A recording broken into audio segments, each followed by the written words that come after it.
Hello, I just uploaded my new vlog today, so you'll be able to see that.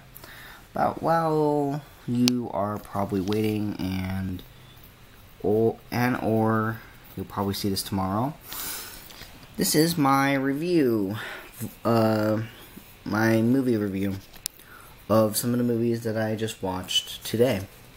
It's actually part of my vlog for today. I think I briefly talked about it, but if I don't, this is where I will talk more about it. So, the first movie, the first few movies that we watched were pretty good, and I wish we could have seen all of them, but my mom, my dad, and me had different opinions on different movies we wanted to watch, some that we were, happy to see. So, basically, this is going to be a movie review of all the movies that I watched, and they are going to be very quick. So, one will be spoiler free, and then after the spoiler free review part of it, then we're going to go to the spoiler review of it, okay? And the best way that I can explain things and whatnot, I actually have some notes that I'll be reading. Alright, see you in a second. And I'm back. So I've got my notes, and I've got some of my stubs so that I can refer to each one. So the first movie that we watched was Ghost in the Shell. Ghost in the Shell is very interesting. It's very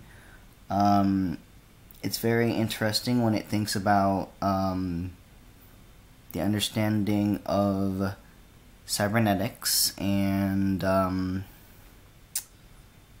the understandings of a lot of its movie. The movie is very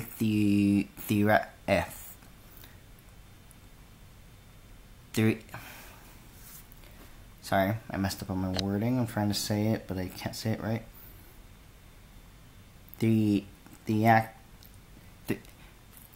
Theatrical, there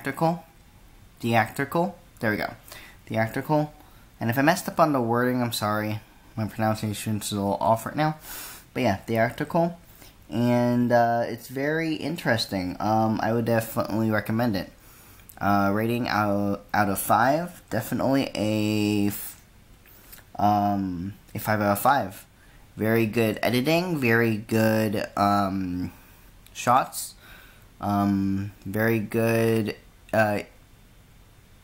MS shots, ECU shots, and all of that jazz. But definitely something I would recommend a lot of people see. It'll open your mind to a lot of different understandings. Moving on.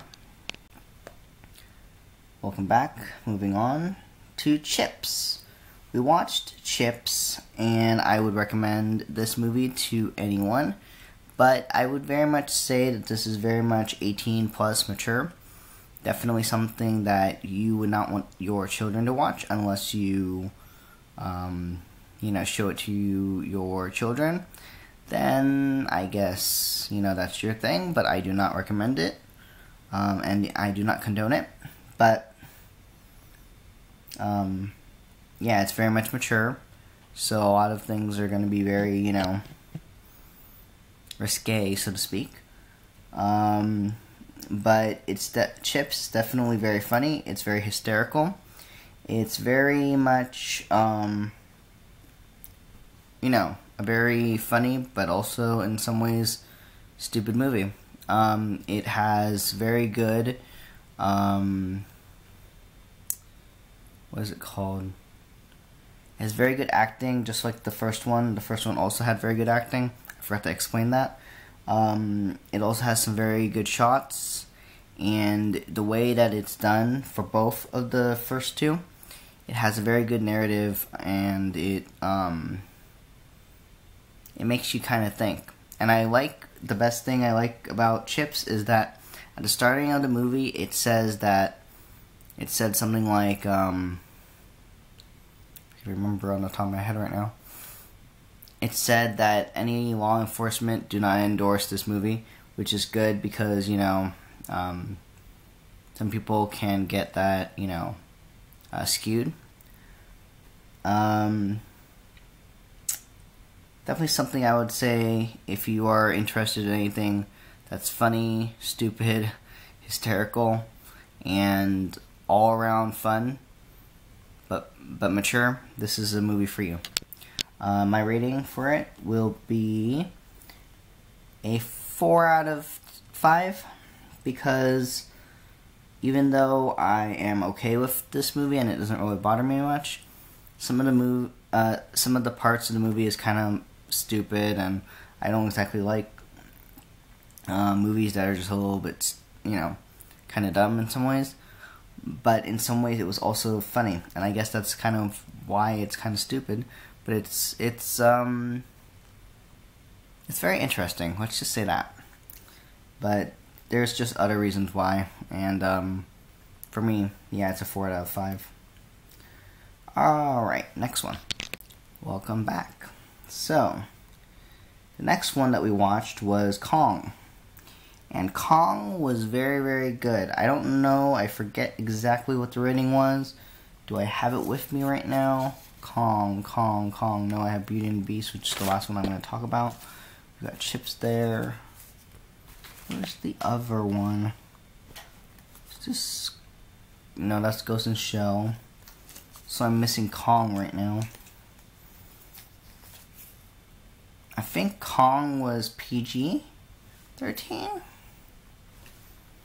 I'm not exactly sure. Give me a second. So yeah, it's PG-13. Definitely something I would say very interesting. A lot of drama slash action. More action than drama, but I mean, it kind of has that drama-esque type of feel. It has a lot of very good shots, and it's very historical in some ways. Even though you already know that some of it is definitely fake in a lot of ways, but it's very interesting. And it's very, it has some history in it, some actual understandable history in it, and then it has, the other parts to it that is, of course, not, exactly real, not, historical footage. But it's very interesting because it kind of makes you think of how hard it was to be people during that time. So it was a very good movie, and it was very interesting. And it's kind of like the understanding of what Kong used to be and all that jazz. My rating for this is a 5 out of 5. I really enjoyed it. It was really interesting. And definitely something that I think a lot of people would really, really like. I'm not sure if your children would really like it. It is PG-13, but I know some people will sometimes let their children watch it.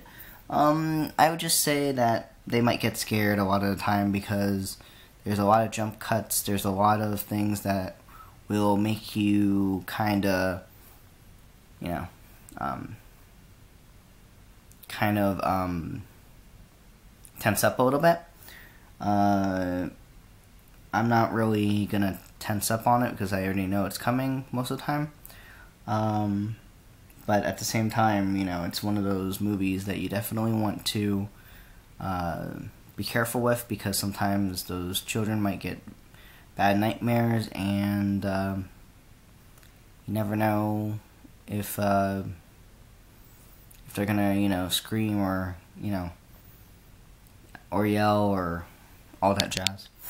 But yeah, my rating for it is a 5 out of 5. Alright, last one. So, the last one is, I already said Ghost in Shell earlier. I also said Kong earlier. I said Chips. So on the last one, which is on Beauty and the Beast, very, very, very, very nice. And if you've seen the old versions when you were really, really young, or if you're a millennial, a late millennial, old millennial or young millennial, depending, you guys have probably seen this a lot because it was the Disney movie of Beauty and the Beast. I really like how it's very similar to the Disney version in some ways, and it's much more human-like, and it's very much very similar rendition of it, of Beauty and the Beast. I really like the theatrical elements to it. Ooh, there we go, I said it right. It's very Victorian era, if you understand what the Victorian era was about. And it was very nice to see how it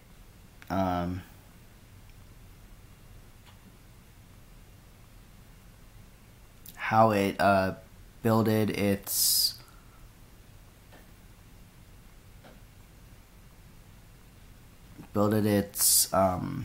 narrative, its general narrative. Anyways, so these are my spoiler-free parts of the video. Now I'm gonna go all out and tell you some of the stuff that happened in the movie. And this is the part where I would very much recommend you guys to get out if you guys do not want to get spoiled. I repeat, this is the time where I want you guys to get out, because after this ends, it will go straight into it. So, fair warning. Alright, so the spoiler movie review. So, oh, and I forgot to say, I thought I said it earlier, but Beauty and the Beast, I gave that a full 5 out of 5.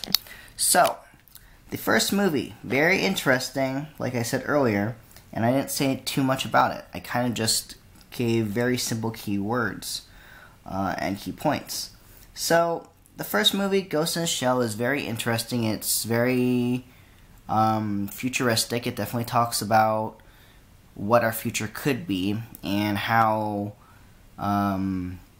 maybe in a whole bunch of years from now we could manipulate the genetic code or manipulate our bodies to get used to cybernetics, and understanding the point that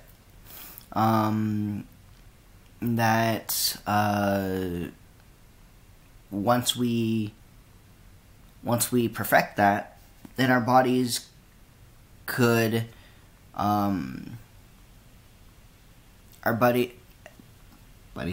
our bodies could adapt to our genetic cyber technology that's implanted into our body, because we lose our body and then they make our own body.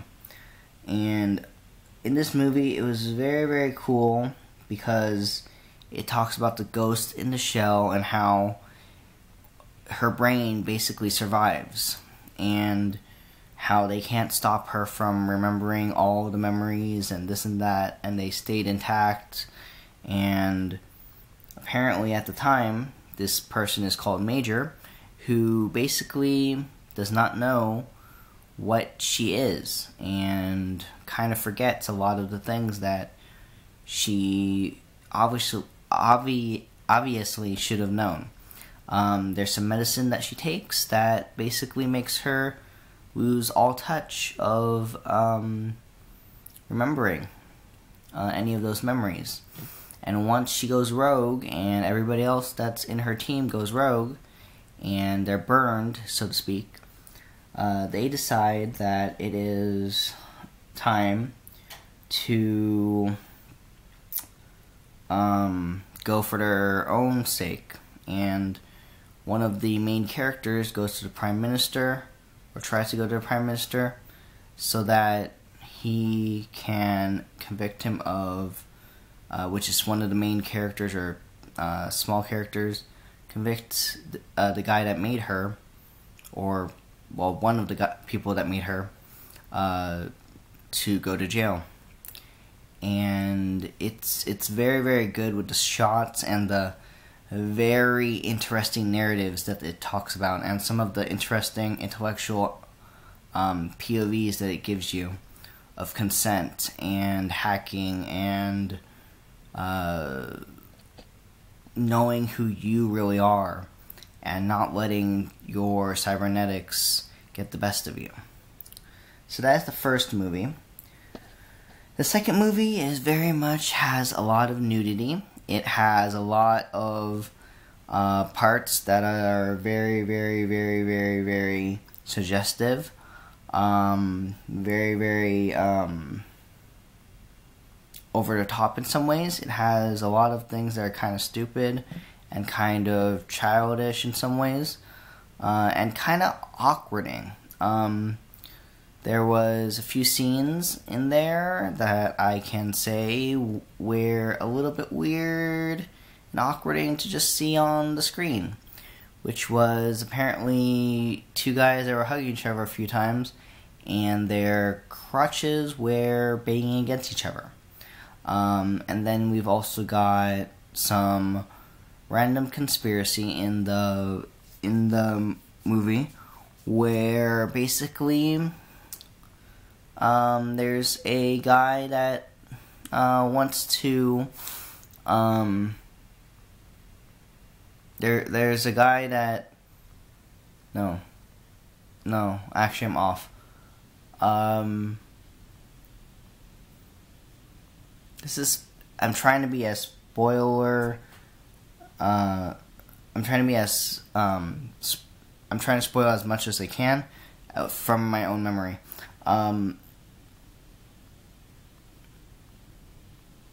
What is it called? The main character basically has to go on a new mission where basically he goes out to LA and basically has to find out who are the rogue cops, and the cops that are doing wrong, and the cops that are obviously messing with the way things run. And there's a lot of weird parts where it's just like you don't know who is the bad guy, who's the good guy, and it all has to pertain to him going under an alias called, I think, Pancho is his name, and it's very, very good. You definitely get confused at points. Oh, and also one of the other main characters is the guy that I talked about a moment ago that was touching crushes with the other lieutenant or other major. Not major. Other characters. And he was a motorcycle driver, and he hurt himself so many times that now he wants to get back his wife by being an officer. And then a whole bunch of things happen, and I'm just going to leave it at that. So the last one now, not the last one, the next one is Kong. So Kong is a very interesting movie. Very, very interesting movie where it talks about the evolution of different monsters and or beasts that basically inhabit this island that they're trying to research. They're trying to find the seismic waves, so they drop down some bombs on Kong Island called Skull Island, and it's very, very, very interesting how they, explain it, and how they explain that the military was given their last hurrah, the soldiers that were going into battle, to escort these people, archaeologists and scientists, different types of scientists, to help out with the expedition and to find out a lot of different things about the animals and the creatures and the people there, if there's any civilization at all. And and then all of a sudden, once they get there, a lot of them die, a lot of them are dismembered throughout the movie, and the military guy that took them in dies, and thinks that Kong is the bad guy, when really he's the good guy of the island. He's the one that protects everybody, and all the other creatures basically want to kill you because you're inhabiting their island and you are pretty much bothering them. It's a very good movie. It has a lot of action. It has a lot of romance. In some ways, it has a lot of romance, kind of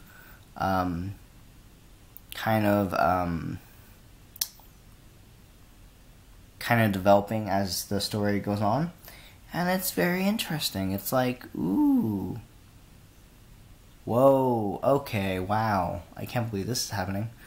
Definitely Chips definitely has the action too, but that's not the most part that I focus on when it comes to that. Alright, last one, The Beast. So, Beauty and the Beast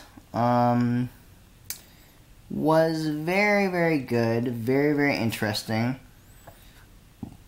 It's very, very Shakespeare, very theatrical, very, actually, in fact, I think I used theatrical in Kong, but there's not as much theatrical as there is in Beauty and the Beast. Where it's very theatrical.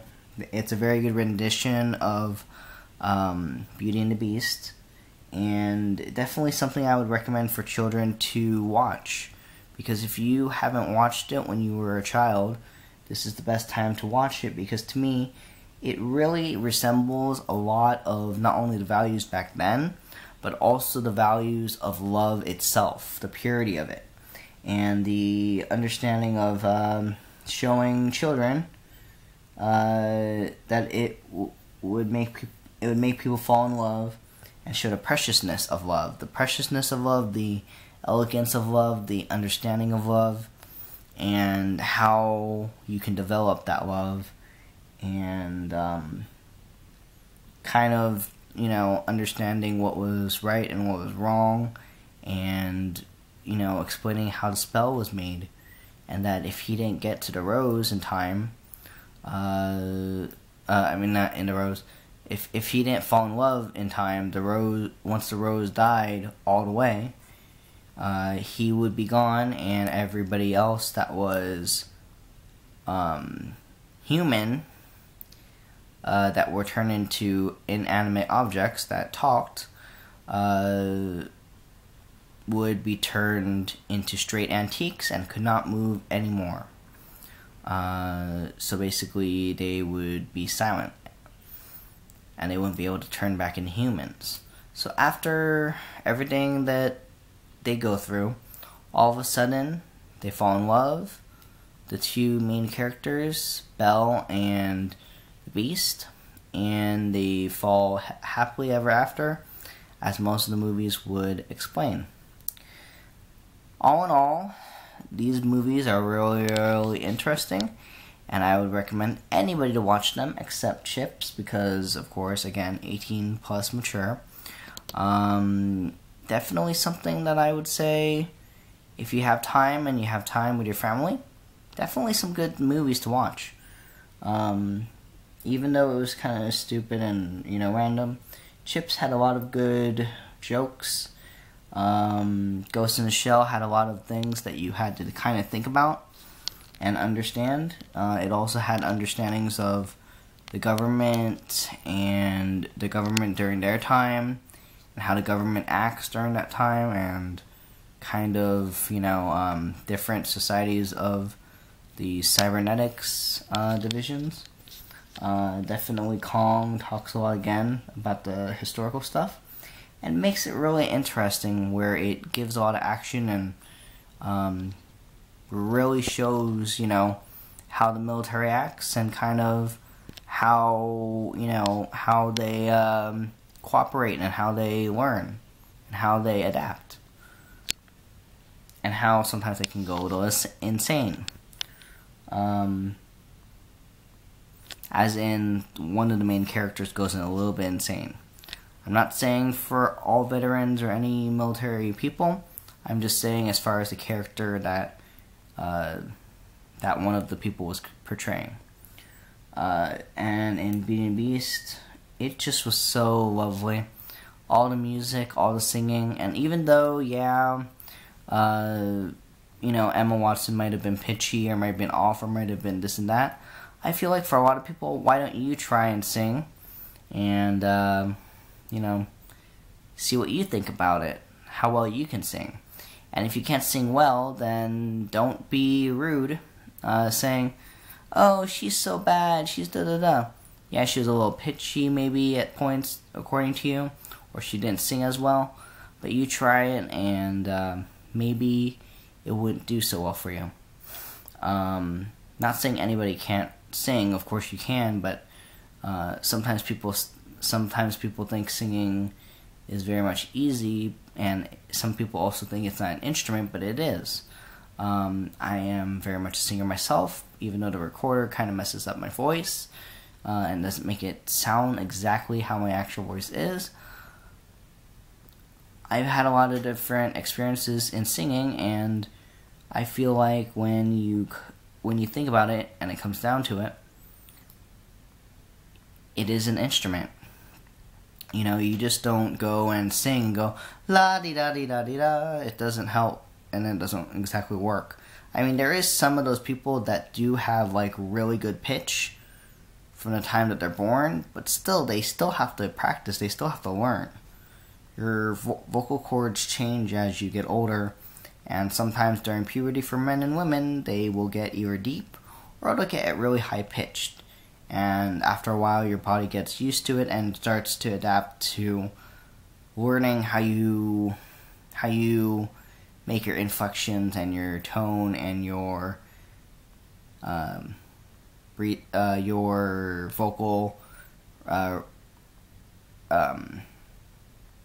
vocal registration and your vocal range and all the technical stuff. Anyways, this is my reviews of all the movies that we watched. I wanted to watch a few more. Please comment down below and subscribe, and I will see you in my next video. Thank you. Bye.